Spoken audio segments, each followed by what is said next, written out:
today I'm going to be taking a pig apart to the primals. I'm going to be working with a diagram out of the Meat Buyer's Guidebook, explaining each cut as I go through it. The yellow lines dictate the primal cuts.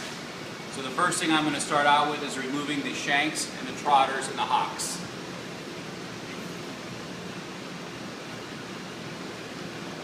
Start with the back leg first. Of course, this would be known as the ham, fresh, right at the joint.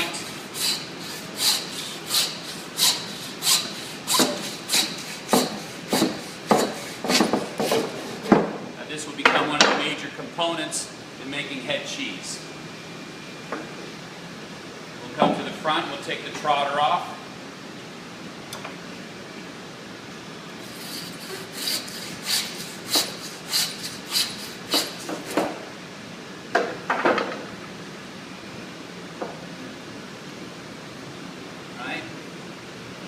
Then we go to the diagram. We're going to start next. We're going to come right through the first rib. We're going to roll the pig over through the first rib. We're going to remove the butt, and with that we're going to take off the shoulder at the same time. I do have some jowl here, minus the head. So what we're going to do is when we roll it over, we'll see where the jowl actually has the crease into the carcass.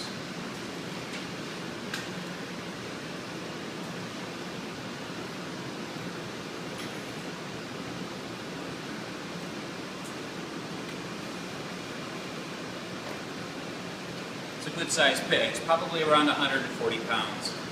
So here's our first rib. I'm going to be cutting right through the first rib, which is going to lead me right into the shoulder blade.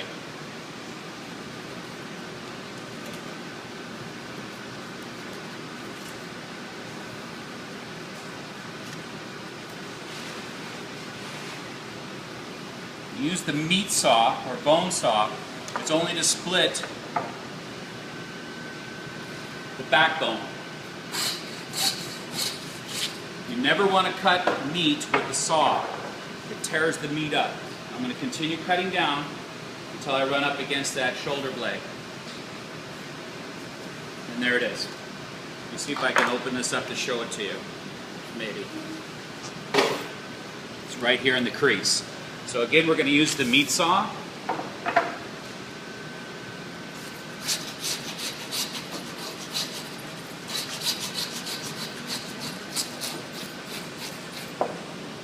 Like that. And then we'll finish our cut.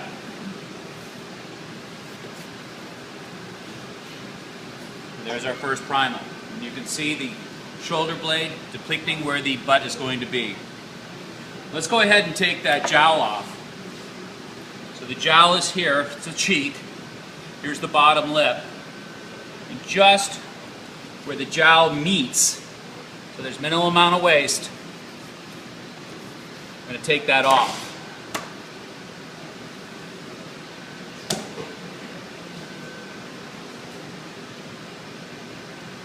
We're going to take off the saliva glands. We're going to cut down right to the meat. Now the jowl has multiple purposes. It can be utilized as bacon. Of course, it can also be brined. Can be added to the head cheese also. And you can see these bumps here, these are the saliva glands.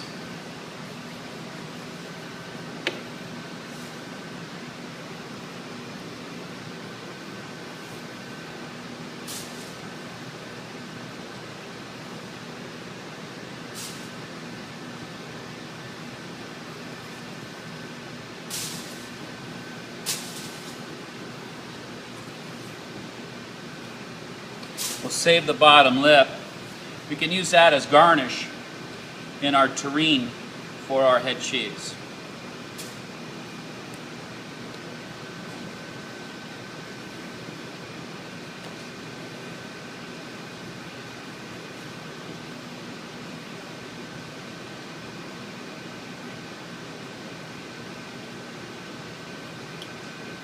We'll put those on our ladder rack.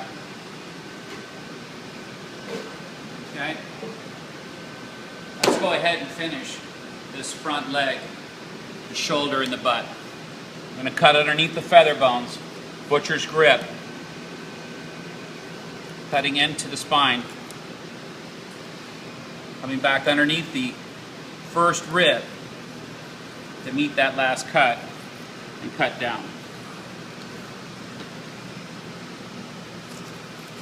Working only with the tip of the knife so I have better control.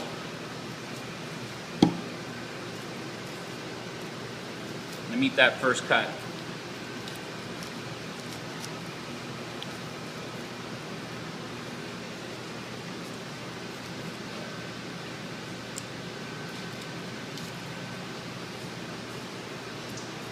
I'm saving the bones today for stock.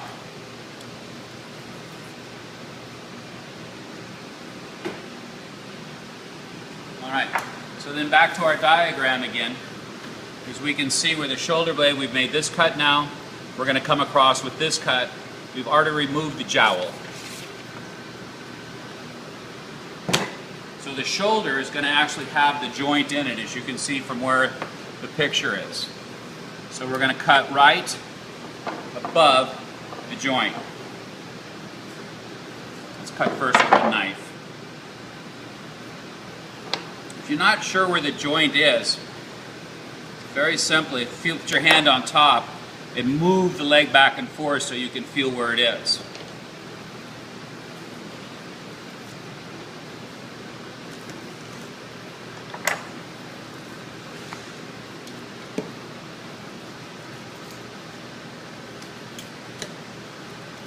Butcher's grip again, and there's our joint.